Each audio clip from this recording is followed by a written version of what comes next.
चित्रकारी बनवा ले वो रानी तैहा पेंटिंग करवा ले। चित्रकारी बनवा ले वो रानी तैहा पेंटिंग करवा ले। चित्रकारी बनवा ले वो रानी तैहा पेंटिंग करवा ले। चित्रकारी बनवा ले वो रानी तैहा पेंटिंग करवा ले।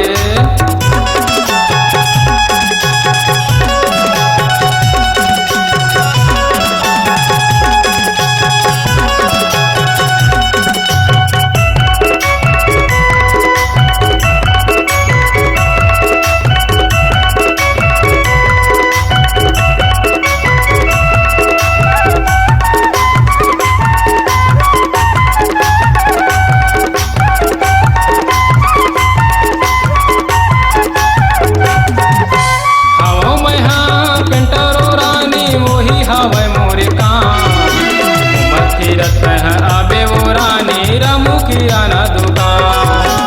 घूमत फिरत है आबे वो रानी रामू किराना दुकान।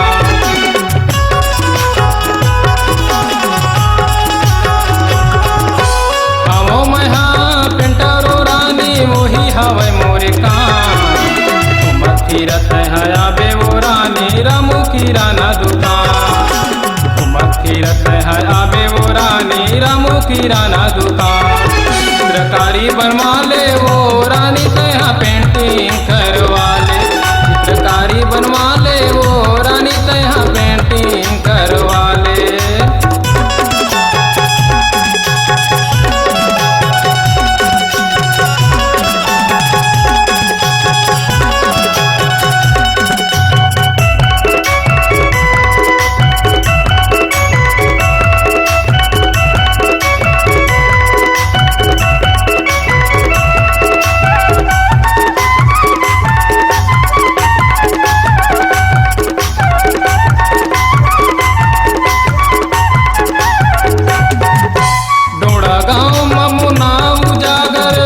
मैं हाँ पेंटर बड़े बड़े के फोटो बनाता आजा बेथर में सेंटर।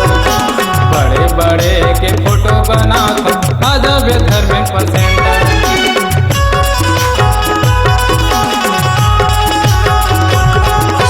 डोड़ा गाँव ममुना उजागर करता मैं हाँ पेंटर।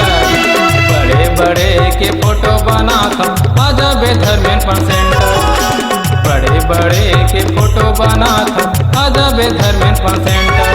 चित्रकारी बनवा ले वो रानी तैहा पेंटिंग करवा ले।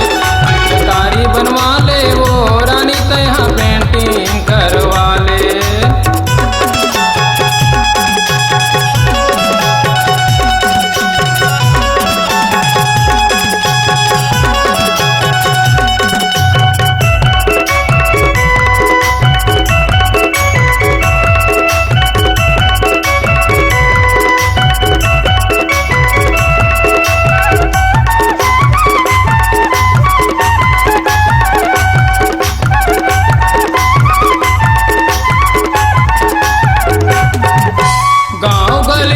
शहर पहर मारे थे मोरे कान।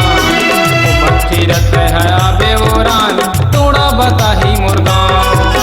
घूमत फिरत है आबे वो रानी तोड़ा बताही मोर गाँव।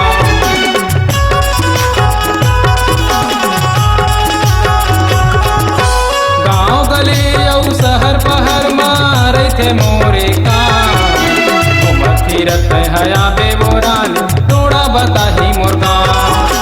घूमत फिरत है आबे वो रानी तोड़ा बताही मोर गाँव। चित्रकारी बनवा ले वो रानी तैहा पेंटिंग करवा ले। चित्रकारी बनवा ले वो रानी तैहा पेंटिंग करवा ले। चित्रकारी बनवा ले वो रानी तैहा पेंटिंग करवा ले। चित्रकारी बनवा ले वो रानी तैहा पेंटिंग करवा ले।